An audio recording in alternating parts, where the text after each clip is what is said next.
Good morning, students. Physics is the study of nature and natural phenomena. Physics is considered as the base of all science subjects. It is based on experimental observations. The principles and observations allow us to develop a deeper understanding of nature. Scientific theories are valid only if they are confirmed through various experiments.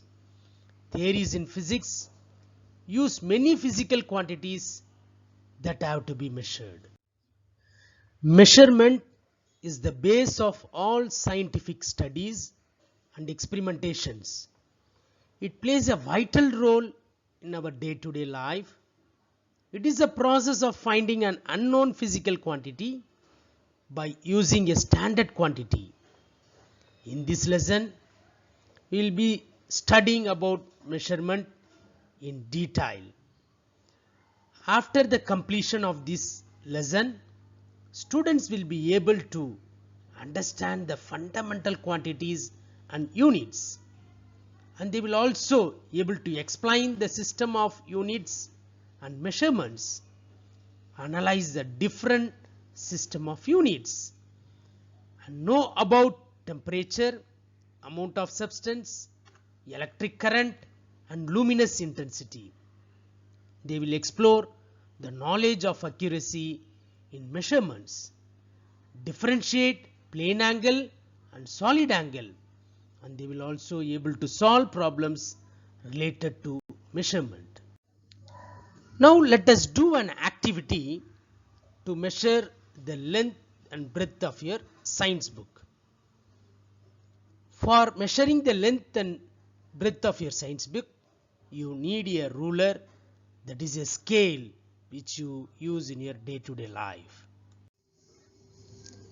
Measure the length of the science book using a ruler, or we can say as a scale, and denote the length as small letter L, and also calculate the breadth of the book and denote it as small letter B. Now we shall consider the length of the book equal to 30 centimeter. I am taking an example. It is a 30 centimeter. Here the length is called the physical quantity. Length is called the physical quantity. In 30 centimeter, 30 is the magnitude. What is magnitude? Magnitude is nothing but a value, or we can say it is a size. So some value is called magnitude. Here centimeter is called the unit. So this process of calculating is called measurement. People in various parts of the world are using different system of units for measurement. For example, if you take here, they are given us 1 F. 1 F is used as 1 furlong in some countries like Russia and America, and some countries use mile. Even nowadays the countries like United Kingdom, Britain use mile, and also you can see pound, LB, 1 LB.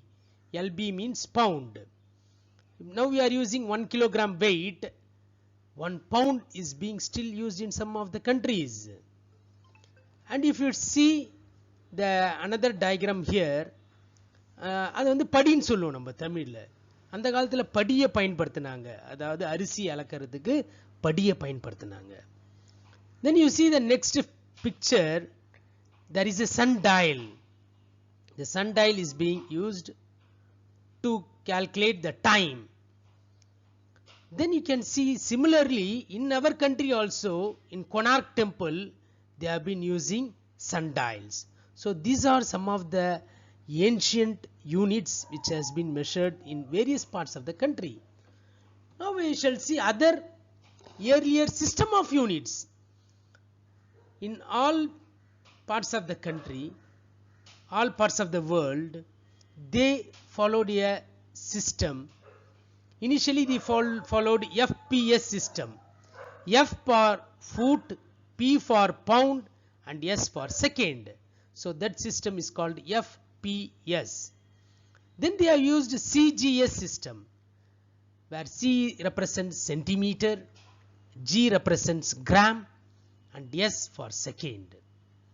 Later they used MKS system, M for meter, K for kilogram, and S for second. These are the older systems followed in various parts of the world.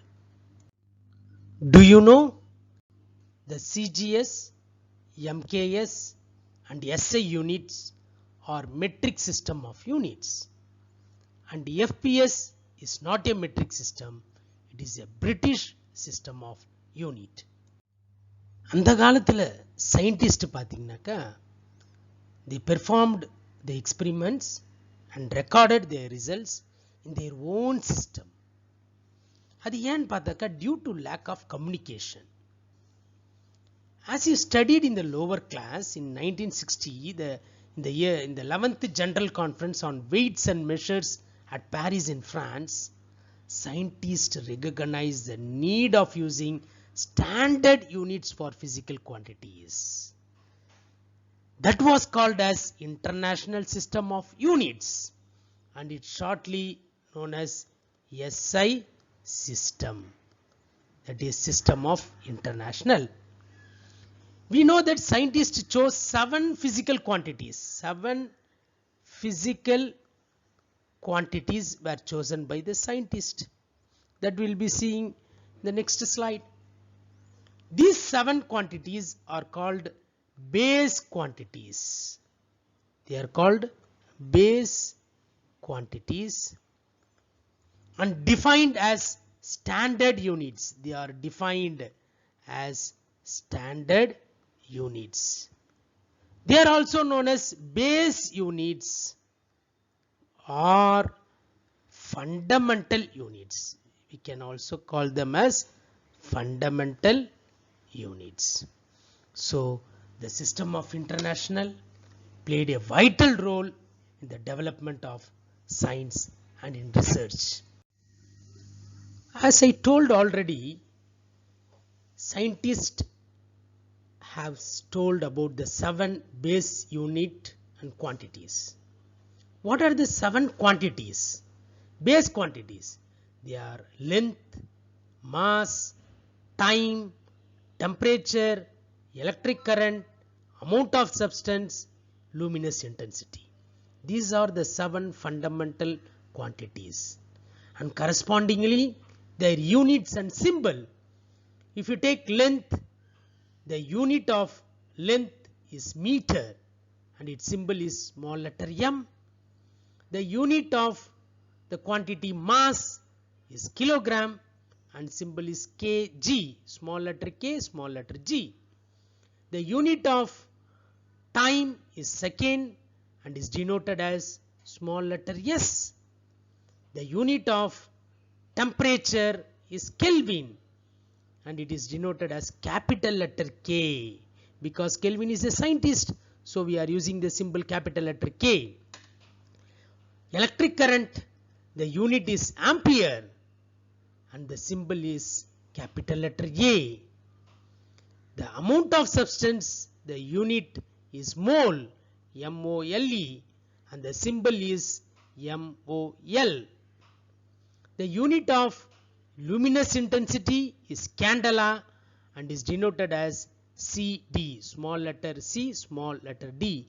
These are the 7 fundamental quantities and their corresponding units and symbols. You can see in this picture the SI units, or these are the 7 SI units. It starts with meter, second, ampere, Kelvin, mole, candela, kilogram.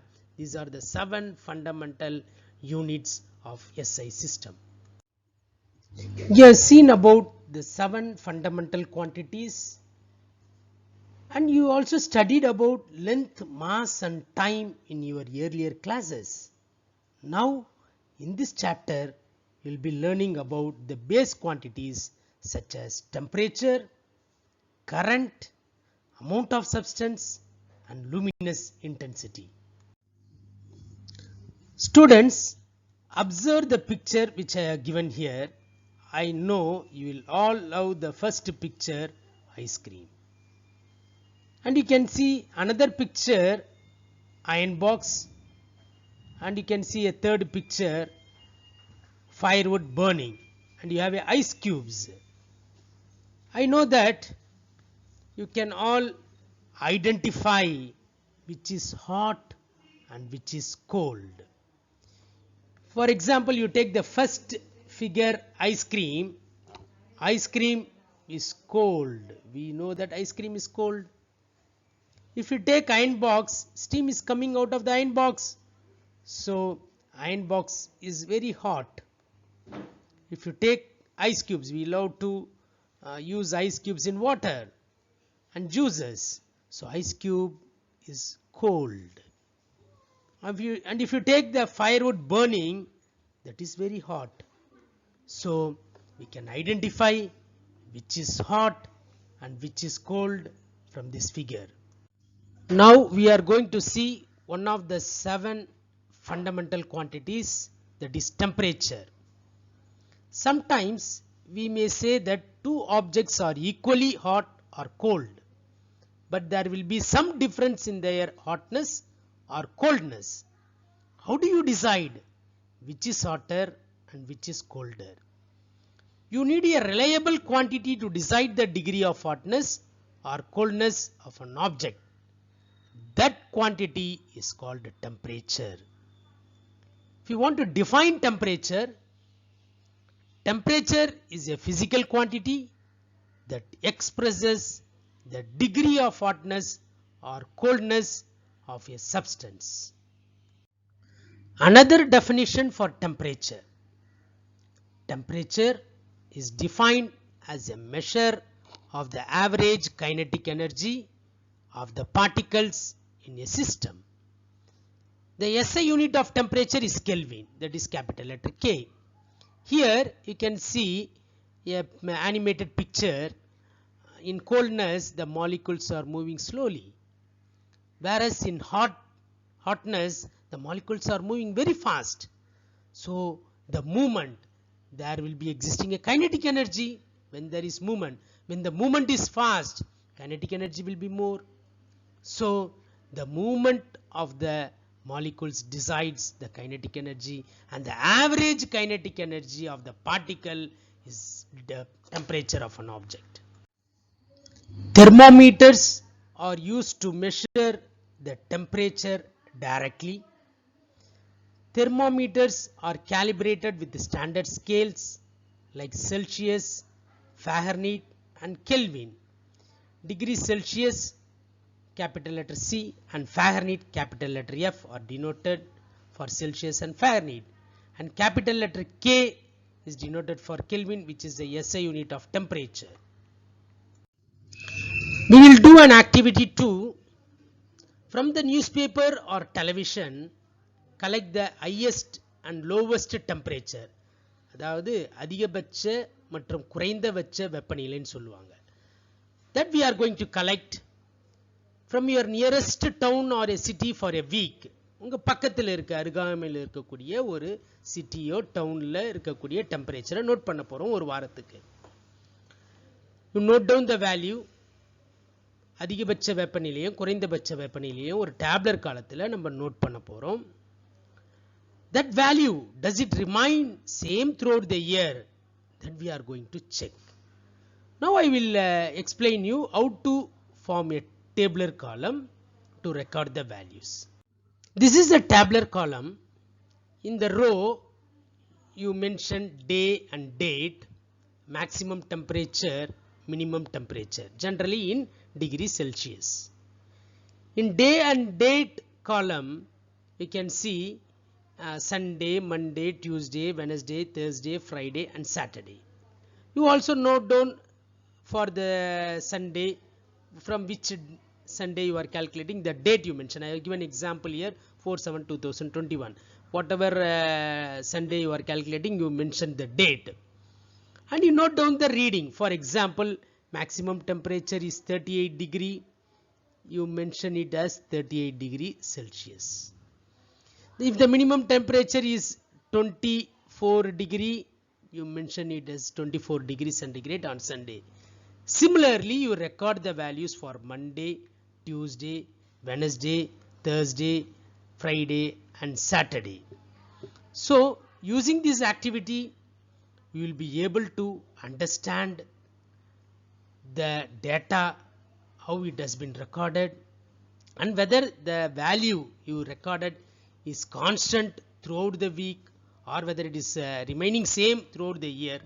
Those interpretation you can do after recording. Thank you, my dear children, for patiently listening to this session of measurement. Thank you once again. Thank you.